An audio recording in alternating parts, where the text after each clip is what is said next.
Welcome to the award-winning Tough Girl podcast, now celebrating 10 years. I'm Sarah Williams, and every week I bring you stories from women in the world of adventure and physical challenge. Get inspired, stay motivated, and be part of a movement that's increasing the visibility of female role models, especially in relation to adventure and endurance. New episodes every Tuesday at 7 a.m. UK time. Support the mission at patreon.com/Tough Girl Podcast and dive deeper at toughgirlchallenges.com.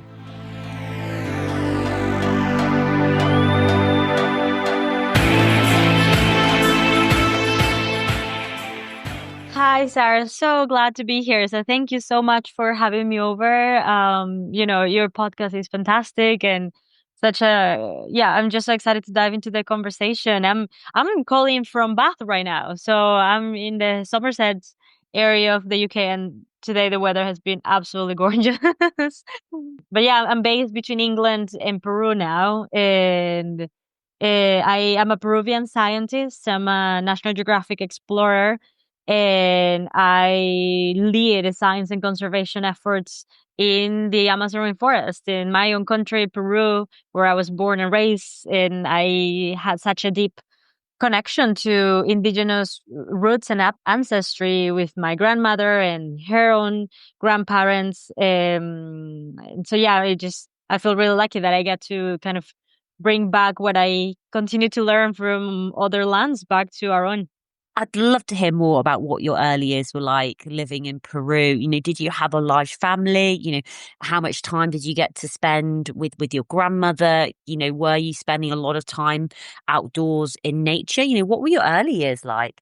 Yeah, we do have, we're a very Latino family back at home. So everybody's in the same house, grew up with my cousins, my uncles, my aunts. And we grew up in the city, like my generation already, but my family had migrated from the Andean mountains. So they were from the northern Andean mountains of Peru, a small town called Sihuas. It's grown since, but back in their time, there were maximum 200 houses, very small, very remote, very difficult to access. And the generation prior had actually migrated from the central Amazon. So we have such deep connections through really all of the ecosystems in Peru, which is quite beautiful to map out. And when they moved to the city for my generation to have access to education and other opportunities, they continue living with their traditions and their perspectives from traditional medicine. So my grandmother to this day has this gorgeous natural pharmacy that she built in our backyard, but also just the clothing. My great grandmother, she's not with us anymore, but she only spoke Quechua, for example, and she, until the last day, she wore her full on traditional clothing, even in the city, even in times where people perhaps were racist to indigenous people. And so, yeah, I just had such a close connection to indigenous upbringing, even though I was growing up in what is considered, a modern and busy city like is Lima. So I was very lucky to have that, at least that small space to a garden. And really, I think it was just kind of getting to hear the stories from my grandmother, but also spending every chance I got visiting our in-laws, our family members in the mountains as well as in the jungle. I just had such a rich opportunity to be between the mountains and the Amazon growing up. And yeah, and I recognize now as an adult how unique and beautiful that was. When did you start thinking about what you wanted to do with your life? Because you're so passionate about the Amazon and exploration and conservation and biodiversity. How did your career evolve? What was the journey? I think since I was a kid, I was always fascinated by things that I couldn't understand. And I think that's children, children have so many questions and everything is just a possibility, which is why I actually love working with kids. But I was the same as a child. I remember the first area, I guess, of study that I became fascinated with was space. I wanted to know everything about the stars and the planets, and I wanted to become an astronaut. And then I was fascinated by medicinal plants. Really, I just seen my grandmother being able to cure my stomach aches or any skin conditions or things that I had with things that she was planting, growing, and then harvesting herself, and then preparing in what to me it seemed magic, because even the colors would change, the textures. So I always had that fascination, but I also grew up with a lot of art. So I think my idea of what I wanted to do was absolutely not clear, except that I had a fascination for science and I had a fascination for dancing since I was a kid. And I just was going to see how things would turn out. And I honestly think that I would say, commitment to really say I want to dedicate the rest of my life to work with and for the Amazon forest came after I left Peru in a way. I think there were many seeds planted along the way while I was still there that I now look back and it makes so much sense. But I think getting to live my adult life while I was studying in the United States, in the Western world, and then kind of recognizing how disconnected in a way I had also become. And it was almost like a personal journey of reconnecting back to who I was and to my own ancestry and indigenous roots that really it's quite what made it so clear to me that I wanted to dedicate my life to the Amazon. What did you get your PhD in? A chemical biology at the University of Michigan. What was the title of your thesis? To be honest, I actually didn't know I wanted to do a PhD because I finished my undergrad and it was in biochemistry and molecular biology, so very deep in science. But then I took a whole year off to get kind of different work experiences and really just reconsider my whole life as a young adult. And then the idea why I decided to go back for a PhD was I had this insane opportunity to study traditional Chinese medicine in Beijing when I was in my last year of undergrad, and then just kind of seeing the beauty and the immensity, the extension in which they know their own traditional medicine and plant medicine too, made me just remember so much of my grandmother and her knowledge and wanting to do that. And that is kind of why I went back to the PhD and recognized that that is not, it's still quite difficult at the time with the tools we had at the moment. We're still difficult to do work with plants, but I had the opportunity to do the work with microbes and looking what kind of natural molecules we can get from microbes and then learn the same techniques that I could eventually apply. So I don't remember my exact title, but it was something for the elucidation of like microbial enzymes and then extreme microbes from the Amazon as well. So did you end up going over to China to study over in China? I did for a summer, yeah, right in my last year of undergrad. Oh, wow. Whereabouts in China were you? I was in Beijing. To be honest, looking back, I have no idea how I even got that opportunity. I was looking for internships for my last year, just something that would give me some clarity as to what I wanted to do. Because I even considered becoming a medical doctor at some point because I love the aspect of kind of working and helping people and the aspect of health. But I also, something about the natural world was calling me back through that science lens. And I eventually found this opportunity in the Wangan Hospital in Beijing. That was actually one of the selected hospitals for the Beijing Olympic Games back in the day. And it's such a large hospital that they see on average 10,000 people a day. So absolutely insane. And they have, a whole wing of Western medicine, surgery, meds, but they also have a really strong aspect of traditional medicine to the point that they have their natural pharmacy within the hospital premises where you go with your natural, like, medicine inventory that the doctor's giving you. And then the same way as if you were in a pharmacy and going, opening the little boxes to get the different pills. The natural pharmacies there were giving roots or leaves and flowers. And it was such an intense experience, but I see it as a very transformative one too. Tell us about the Amazonian boiling river, because I know that's quite key for you.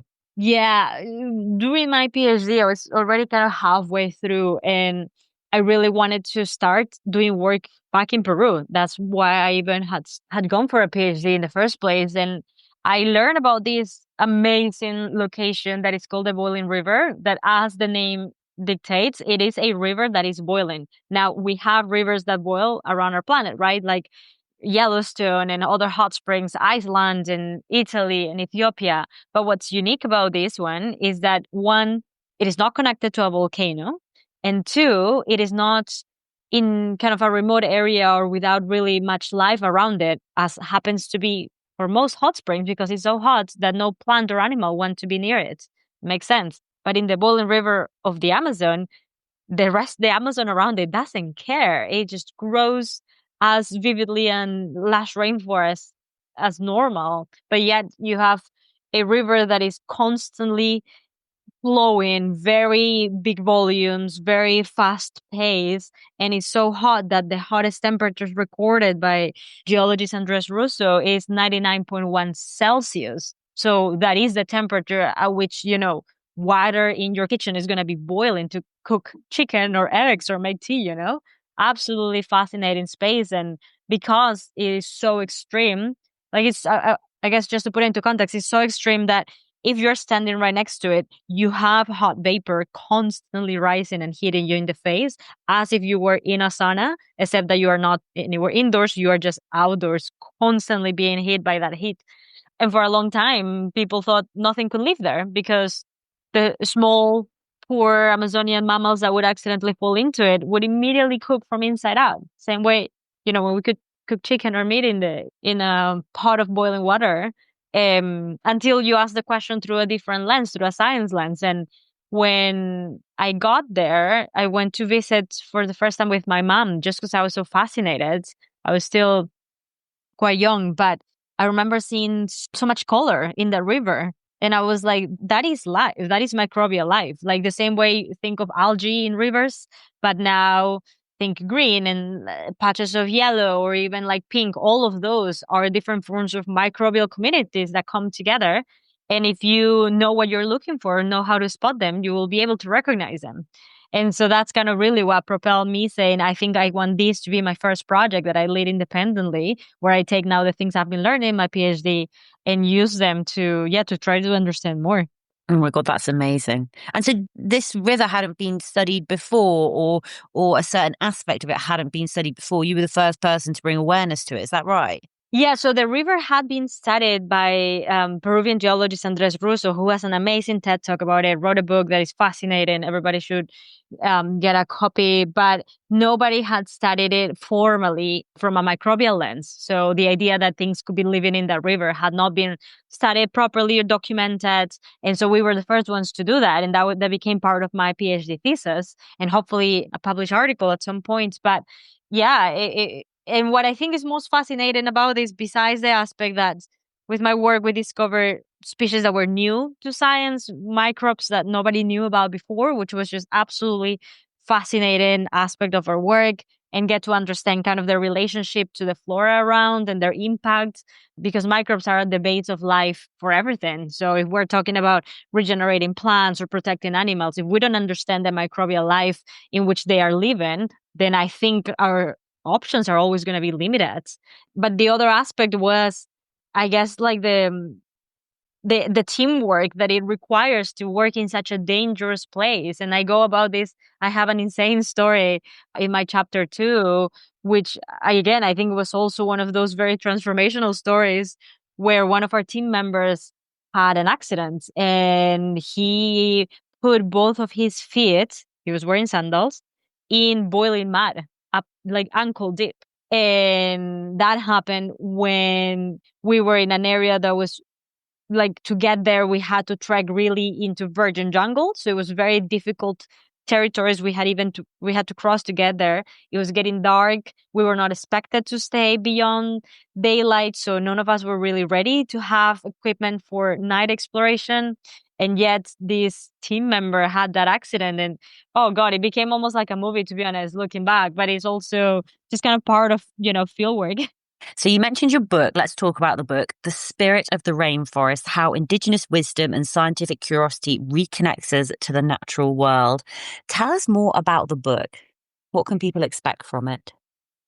The book, it's an adventure narrative. It's basically, yeah, if you like adventure, if you like nature, if you like spirituality as well, and bits of science, it's approachable for anyone that just wants to get closer to nature one way through another.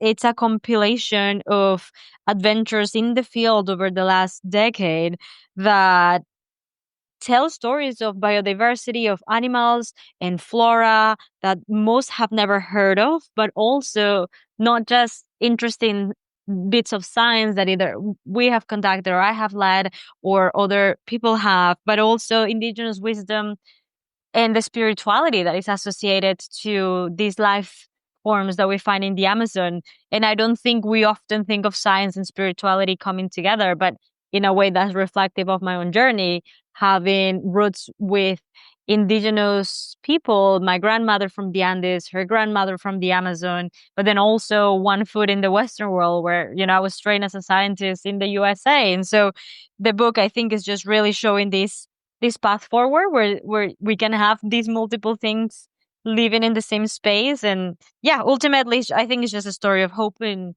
that no matter where people are in their lives, physically or mentally, I think we'll find a way to connect and just hopefully feel that joy back to for nature.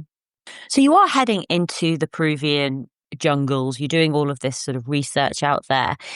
Had you had much experience of, I suppose, expeditions, of exploration, of doing adventures like this? Or is this something that you learned later on?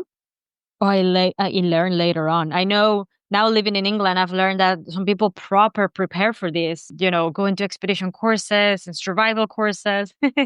I guess I had them without really knowing. I've been going to the Amazon since I was one, from what I recall, my mom telling me stories. And it was always for family time, and it was always a very playful time where we were just allowed to play, in the river and in the soils and with the trees and animals. And the very first time I went into the jungle with the idea of this is like an expedition to collect data and to do some science work, was when I was in high school. And I do describe some of those experiences because we had some amazing encounters with some snakes when I was still a kid in Peru. But again, it was just a short time. Of course, I was not leading. I was still a student. We had a school leading, but it was that first sense of agency and ownership of, ooh, this is cool. You can do science in the field. But my very first time leading my own expedition was that Boiling River experience that I mentioned. So it was really a learning on the go, and every single time there's something new to learn. And I think it's just also the fact that I am from there that just brings me a peace and sense of knowing the land. Tell us about the bees, the stingless bees. So chapter 4 is all about stingless bees. Have you heard of stingless bees before? No! I didn't realize there were bees that didn't sting. I know most people have never heard of them. That's actually, you know, literally most people I talk to worldwide have never heard of stingless bee unless they know someone or have worked with stingless bees. So if you follow the equator line around our planet, you will find stingless bees. So that means from Costa Rica to Mexico to tropical rainforests in Africa, Asia, Australia. And curiously, also, the stingless bee, as far as we know it, is the oldest bee of our planet. There are some records that they date back to 80 million years ago, so from the age of the dinosaurs. So absolutely fascinating. But yeah, they don't sting. Some of them literally lack a stinger. Some have a truncated one. Bottom line is they cannot sting you.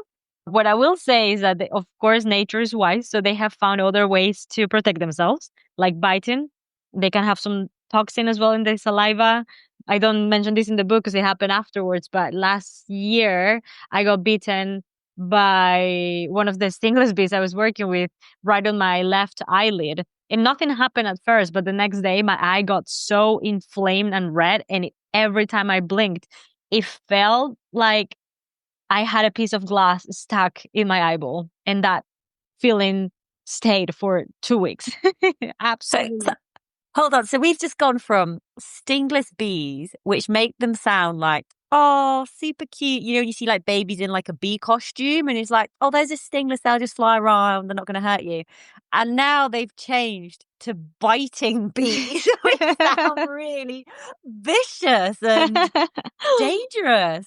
So there are about 500 species in the world. They're all unique to one another. Some, I promise you, if you look at a photo or look at them in real life, you will not bet money that they are bees because they are tiny, like the size of a grain of rice. Their entire bodies are black. Like the first time I saw them, I thought that species they were ants, but no, they're stingless bees. So when they are that size, that tiny, when they bite, you barely feel it. It feels like a tickle. It feels like a joke. It's absolutely so sweet. And some are even called the little angels, like las angelitas, because of that reason. There are others that the size they can be as big as bumblebees. If those bite you, because they are so much larger and have so much force in their bites, they can remove skin and make you bleed. So I haven't worked with those for the reason. But then there's some that, are more typical to the size of the honeybees that we're used to. And that's one that that was small but mighty, and had something in its saliva, clearly, that caused something in my eye, maybe like a micro crystal or something, according to the doctor. So when you're out there researching the bees, you're not doing overnight trips. Are you just sort of you're able to do like day walks in and out? And how long are you normally on like expeditions for? How does that side work? So it varies. I mean, rarely do we do an in and out. So we've done it when we have to be really speedy, like, or when we have had press come and they are on a schedule. But certain areas are just so far that you cannot do an in and out. Some others are, but no, we typically go for a few days, at least, half a week minimum. But in some areas that, it takes you 2 days to even just enter. And so, for example, I'm heading back to the field very soon, and I'll be there for a couple of weeks. But in the past, I've been, for over a month camping and then staying with families, especially if we're moving between different territories and so on. So it really varies depending on the area that we go into in the jungle as well. So with the expeditions and heading into the jungle, are you sort of leading the expeditions and planning the expeditions, or are you able to outsource that so you can just go along to do the science? And how many people are part of the team? Like how many people are coming along to do the research? Or is it you just sort of heading out to focus on, the specific biting bees? Or yeah, no, so we have a team. This is all teamwork, really. And it started little by little. There's just, me with the indigenous communities that we work with. And then every step we've been growing.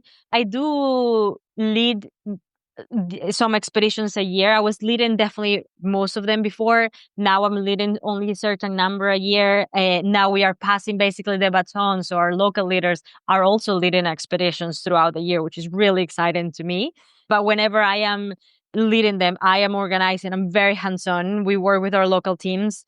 So we kind of share the responsibilities, from literally planning who is driving us, what kind of boat we're taking, or what time are we leaving, or who's bringing the food, who's going to be cooking. I am very hands-on on leading that whenever I'm still leading those expeditions, just because I love to make sure that whenever we're coming, we tend to be, big groups, and that everybody has the space so that they can do the work. I am still acting like the principal investigator. So I am the PI for the science work that we do. But now, because over the last few years, we have been training more of our local indigenous partners. We have now local youth that are taking on that leadership to collect data. So they are the ones collecting the data now throughout the year. Some of them are leading their own independent projects and organizing those expeditions. And I'm just more of a supportive role from the distance, from the back, making sure that, the design looks okay. And then we do the analysis later, or any troubleshoots. So yeah, I think it varies. But with my team, I have an organization that is called Amazon Research Internacional. We have a small team that are part-time that help us really oversee the logistics and lead on capacity building, which is a big aspect of what we do, constant capacity building throughout the year. But then we have strong partnerships with different indigenous groups, through which then we have, someone in charge of the logistics and someone in charge of the science. So I wish to say I only do the science, because of course that's what, I love, but I also just love to make sure that my team has everything they need.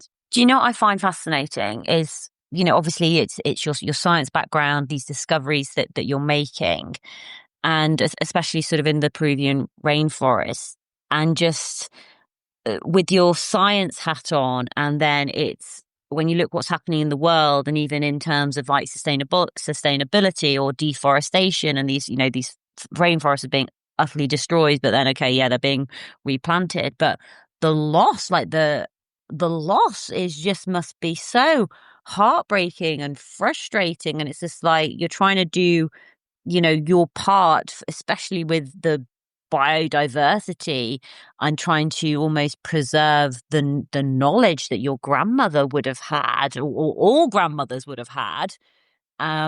I suppose from like that, from the scientific, the sustainability side of things, ha- like I feel rage. Like, how do you, yeah, like how do you cope with when with I'm sorry, I'm going off on a tangent, but basically, how do you cope with like that sort of that destruction and the people almost like poo pooing the knowledge and the science that is coming out there, and maybe just don't really understand what it is that you're doing?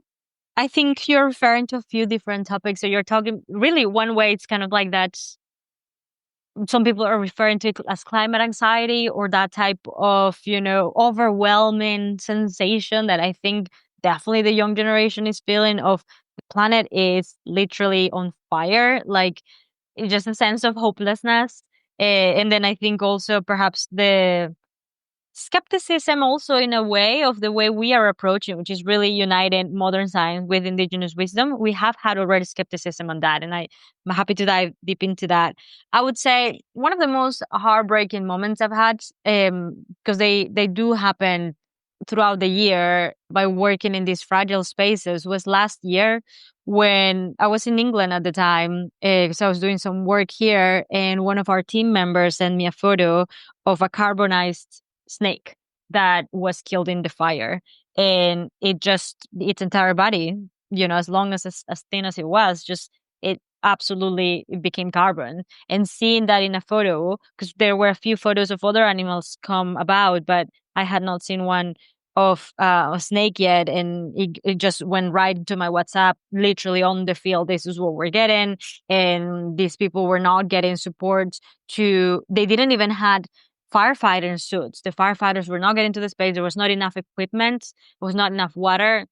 So yeah, I think that there is a sense of anger and frustration and fear and sadness and just all those feelings that you can bring about.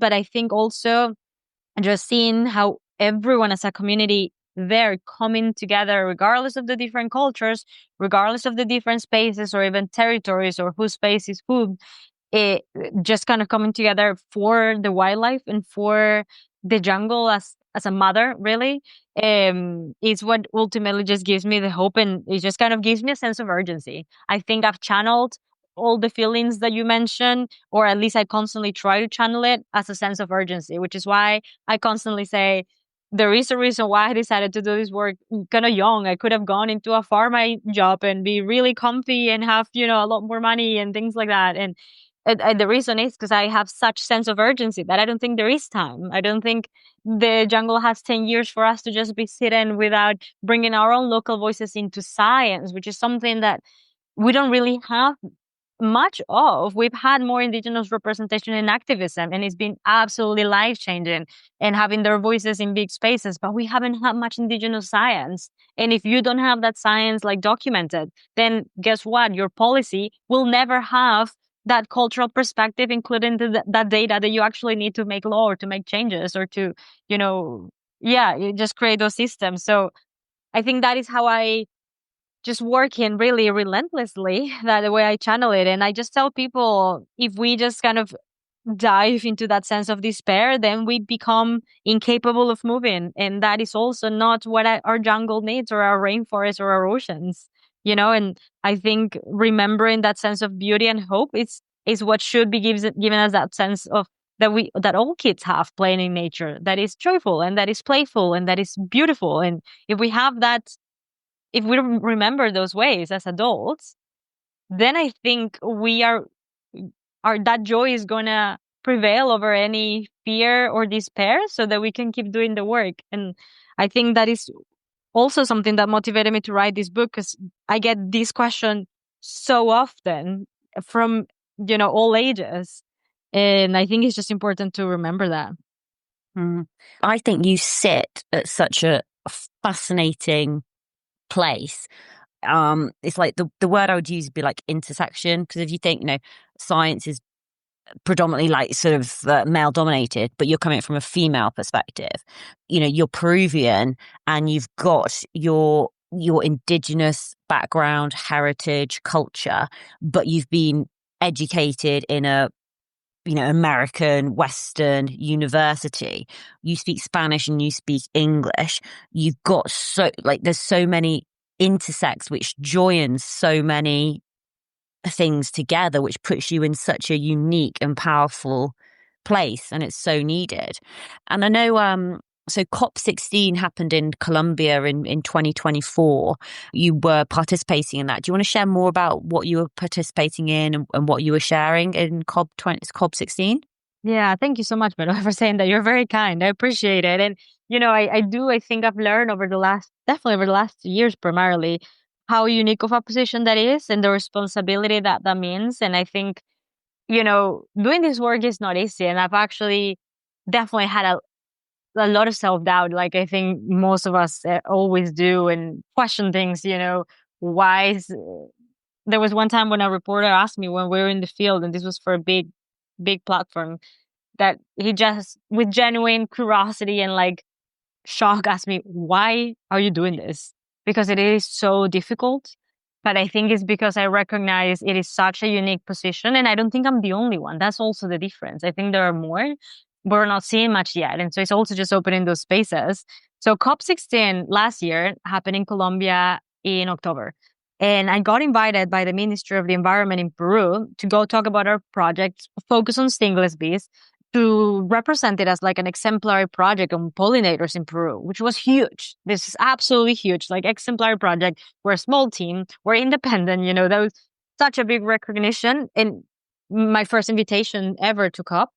But I just paused for a minute because recently I had heard from one of our indigenous partners that he was brought into COP. I don't remember the number, but it was in Dubai a while back. But with the idea that he was going to be able to speak for his community, and yet none of that happened. It was canceled, and they were only taking photos, and so he just felt a bit violated with that. And so what I decided to do was to negotiate with the ministry that instead of me, they sent three of our indigenous partners, because I said, look, all of the work that we do is together. I am speaking to you because I tend to right now be the voice for the international press and with me being abroad, but we are doing it together. They are equally capable of speaking about these topics. And because the presentation is going to be in Spanish, they should be coming and sharing that. And so I negotiated for three of them to go, which was the higher leader of the Ashaninka group called Equashaninka, the park ranger that we've been training as a scientist with my colleague, Richard Demetrius, absolutely amazing guy, and just got his first scientific article published, which is huge. And Micaela, who is rising as an amazing leader, a female leader in her community too. And we were able to get them funding to go and, prepare them and support them. So they were able to be given 20 minutes each, which is also huge. And they, one of the biggest aspects that came from that was showing the space that we're giving for female indigenous members that in some areas, in some cultures, are really empowered and they feel that they have that support to speak up, and in others they don't. And so kind of showing that. And then also the aspect that we were working at the time before it was published on the first scientific article with indigenous people as co-authors, which to what the extent of what we know was the first case in Peru. And so it was just such an incredible opportunity to, I think, showcase the horizontal line in which we work. And and ever since we've just continued to, every opportunity that we have where others can go and present as well, we're really supporting that. That's amazing. Like, to use your influence and your power to make sure that the people's voices who need to get heard, like that's just being not ally, but just as in, Team member. wow. Yeah, just a team member, Yeah. really. I think in conservation, and I've spoken this with a friend recently, you can have a lot of ego and you can have this very like hero perspective. But at the same time, I think nothing happens alone. Everything happens in the team. And I think in our modern society, we have forgotten about that. It's all about me, me, me. And yet our traditional ways of existing worldwide, not just the Amazon, that's what I'm kind of always referring to, but this is in all of our ancestry around the world. It was community based. The human being is a social creature. We are a creature of a community, you know, without a community, none of us would have been able to be here.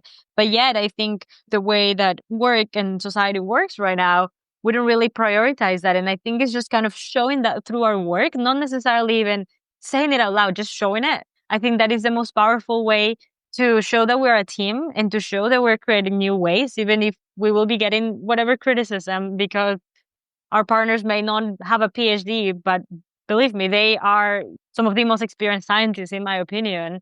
So I'm just really excited to see kind of this indigenous led science, where it's going to go, because I really think it's going to be the future of exploration. We haven't had many female figures either in Amazon exploration. If you think about TVs, movies, you know, even books, it's mostly been from people from outside, which in a way it's a great way to get to know a place and promote ecotourism. But we also need that other perspective, and we so desperately, I think, needed also a feminine perspective of exploration, which I'm hoping that's what my book does too. Do you know what I think is really interesting is, and I completely agree, because I've almost drawn a line on the paper. On one side, I've got sort of, it's like that hero story, which can almost be very masculine, very me, I, you know, like the one person who can save the world, etc.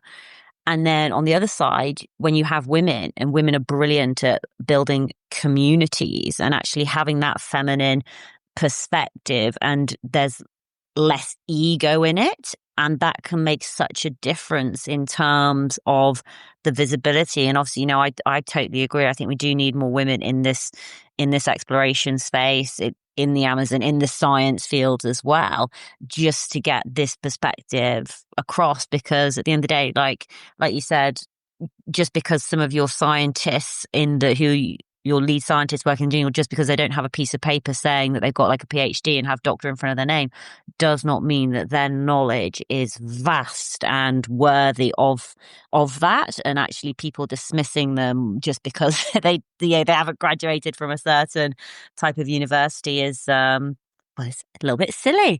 But this is honestly, this is like absolutely fascinating. And what are you working on at the moment? What expeditions have you got coming up in the pipeline? Yeah, I'm heading back to the field in literally 2-3 weeks, I think. So I cannot wait to be, yeah, just diving deep back into the Amazon.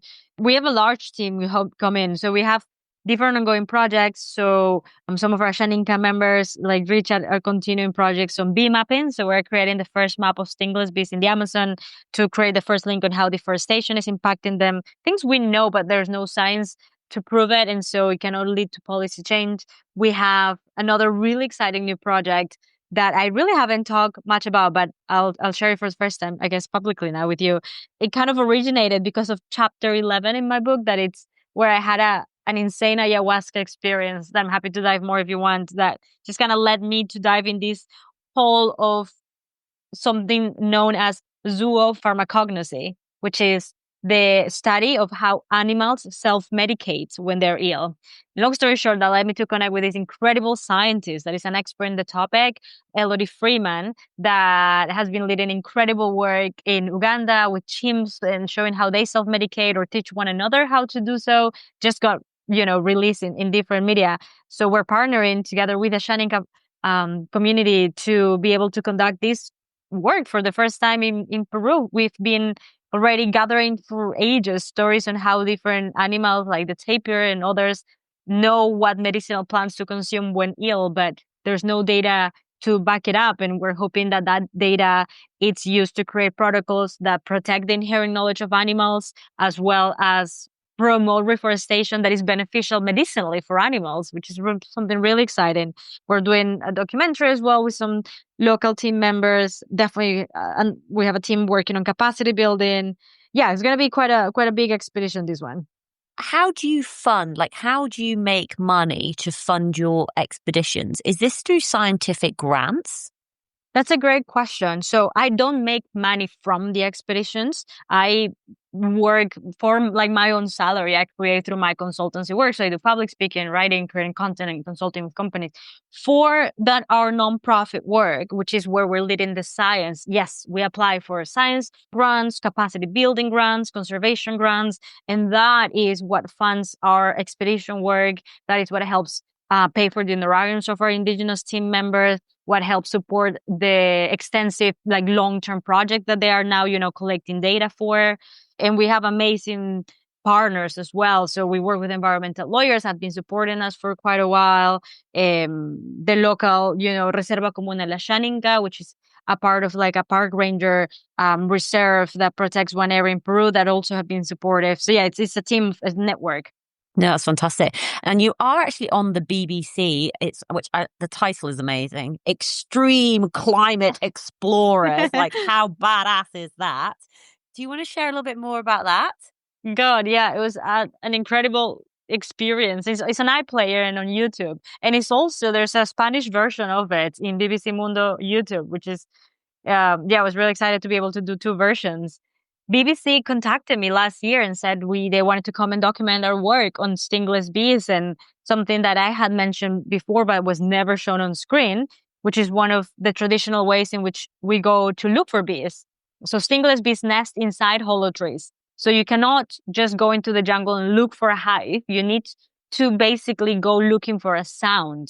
And so we do that at night, because all the bees go back to their hive and the sound is a lot stronger. And so they wanted to document that. And yeah, they joined one of my expeditions that was happening at the time and came with us into the deep, deep Amazon. And we just spent hours, a few different nights, looking for the bees, which is what we do as part of our bee mapping.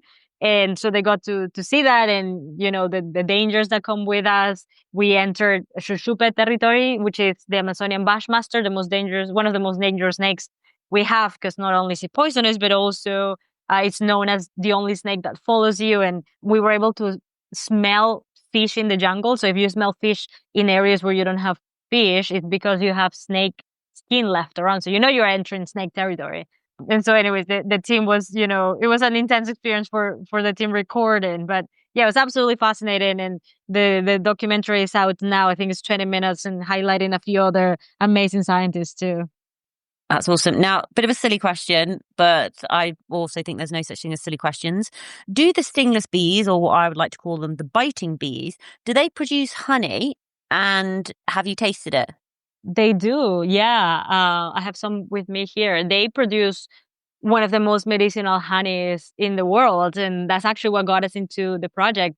Stingless bee honey was the top ingredient that Amazonians use to treat the symptoms of COVID, but we've documented that they also use it to treat infertility, eye cataracts, inflammations, just a variety of diseases. We did the first chemical analysis on their honey to basically support that with science, which allowed for the price of this honey to increase and really just revalue it in a new lens. And that leads really to nature positive economy, because you need to regenerate the flora for the bees to be happy, which then you need to boost bee biodiversity for you to have honey. So really positive cycle.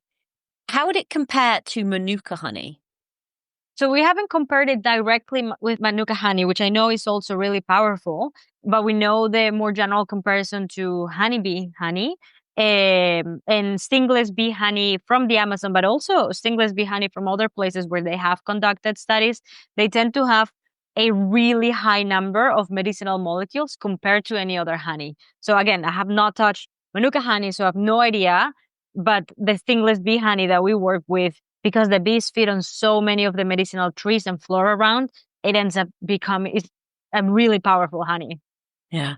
I was canoeing down the Wanganui River in the south of the North Island. And one of the places that we stopped off at, one of the guys who owned the land had so much Manuka honey, he was giving it out to the hikers and the backpackers and stuff at medicinal grade. And I got probably I'm not joking, probably like £1,000 worth of honey. And through hiking, got so many scratches on my legs were just getting absolutely shredded. And I ended up, sounds a bit weird, but covering like all my scratches with the Manuka honey. Yeah. And now I can look on my legs and I can see that there's no scars. But then I can also see the tears or scratches that I didn't put the honey on, which have scarred really badly. But the ones that I put the honey on, literally my skin is beautiful. Like, so just a random little, I'd be smothering that stuff all over my face. Oh, I love that, and I'm not surprised really. I do the same in the field, or even with burns as well. Then I don't have, Yeah. yeah, it's absolutely fascinating. Oh, absolutely amazing. So you mentioned just before as well about an experience that you had with ayahuasca. Yes. I would love for you to share a little bit more about that and that experience. How was that for you?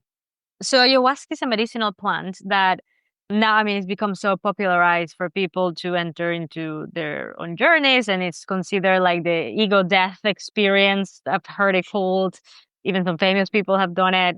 But really, ultimately it's a medicinal plant that our ancestors have been using for a very long time to get connected to nature, to acquire medicinal knowledge. That's actually, I think, something that people are quite surprised to hear. They believe that the only way to acquire medicinal knowledge is because the elderly are sharing it. And that is one of the ways. But a very important way for shamans to acquire that knowledge is by seeing it through dreams when they consume ayahuasca. And so, as part of my learning from different masters and the different community leaders that we work with, I have undergone in the journey in Peru in several occasions, and particularly a few experiences that were so powerful that I do mention in the book. Um, have stuck with me, that really helped me get closer not just to my own ancestry, but also kind of understanding more deeply how these expeditions and science work that we did have not only led to, really cool new data and even new laws, but also just a rediscovery and like kind of healing to myself and getting lessons that have helped me just make sure that I stay as myself and with my own way of living, even though I'm in busy cities from London, New York, etc. So really lessons that I carry with me. But there's a particular experience that I describe in chapter 11, and this is going to sound so bizarre, so stay with me, where I became a black jaguar in my ayahuasca dream. And as a black jaguar, I was a mom and I had two cubs. And I could not only feel and experience life as that in the movement and the sense of the smells, but also I was able to identify medicinal flowers. And there was one moment where I identified one medicinal flower that I knew would be useful for my cubs that were back where I left them and they were sick. And that really just led to such a rabbit hole journey of understanding, can animals cure themselves? Like, is that something? It kind of makes sense. I've seen, my dog eat grass when he's sick, and I've seen a few other stories out there, but I didn't know it was a science field emerging new.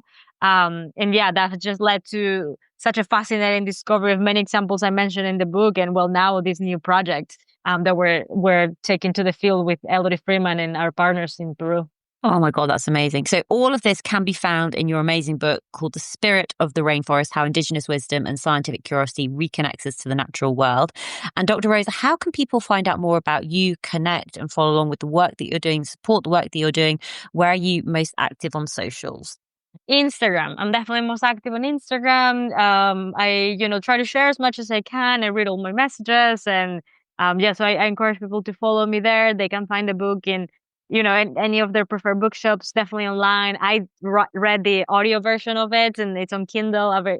Kindle and audio are available worldwide. The hardcover is available in the UK and a few other countries, now and then coming out over the next few months in a few others. But yeah, I encourage people to follow in socials and follow through my organization as well there, Amazon Research Int, and to support, sharing about our work is one of the biggest and free ways to support. Of course, people can donate to the nonprofit as well, which then helps support our Indigenous partners. But yeah, just thank you so much again for creating this kind of spaces, Sarah. I really appreciate it. Oh, I love that. And I'd love for you to have the final words of advice and wisdom for other women, who want to follow their passions into science and exploration. Apart from just do it, what advice would you like to share? Follow the questions. I think there are questions that arise that stay in our heads or in our bodies. And I think though sometimes people say, oh, follow your passions. And sometimes it's really hard to identify that or follow your curiosities. And perhaps there are too many. But I think if we follow the questions, then we can really start to put the pieces together that make our journeys unique and make it our careers something that nobody else can do but ourselves. So yeah, follow the questions. You never know where they lead. I guarantee you. I love that. Follow the questions. Dr. Rosa, thank you so much for sharing more of your journey on the Tough Girl podcast. It's been absolutely fascinating to speak to you, and just best of luck with all of your scientific research and expeditions. Thank you so much, Sarah. Appreciate it. Send you a big hug and hope to see you soon.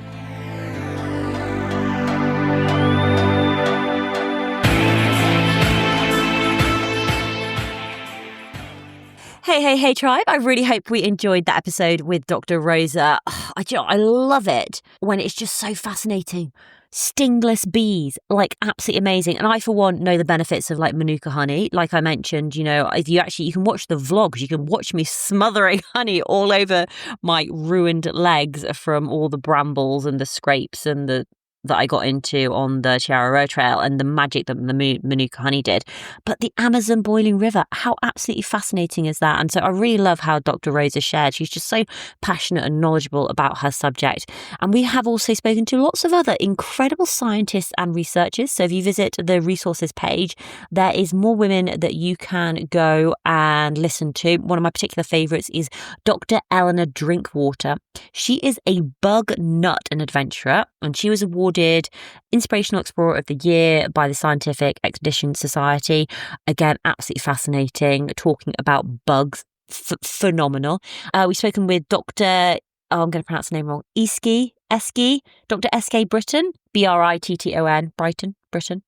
She's a marine social scientist, writer, and ocean leader from Ireland with a deep love and passion for surfing in the sea. Her work explores the relationship between people and nature. Dr. Sarita Robinson, aka Dr. Survival, a leading academic researcher in survival psychology. Fascinating, sharing how to improve your chances of survival in disaster situations. Charlotte Uswick, explorer of the natural world, Rivers Foundation explorer, filmmaker, and public explorer. If you are interested in scientific or researchers, I've spoken to them on the Tough Girl podcast, and they're all sort of linked into that exploration and adventure and visiting these remote, amazing places and sharing their knowledge. So really, really fascinating episodes. One which really stands out as well is when we spoke with Dr. Anja Katwa. She's an award-winning earth scientist revealing the secret stories of rocks. You wouldn't think they'd have stories, but they do. And she's all about inspiring a love for nature in all. So loads and loads of amazing episodes to listen to. But each week, new episodes go live every Tuesday at 7 a.m. at UK time. And next week, we are going to be speaking to a Guinness World Record holder, Hilde Dosgeden. She's from Belgium. Her surname is Dosogne. Hilde is also known as Marathon Woman 366. She ran 366 marathons in a year at age 55 to break a Guinness World Record. So let me just share a little bit more about this episode so you make sure you don't miss it. At age 55, Belgian runner Hilde set out to break boundaries and did just that. In 2024, she ran 366 marathons in 366 days, earning her the title of Guinness World Record holder for most consecutive marathons in a year.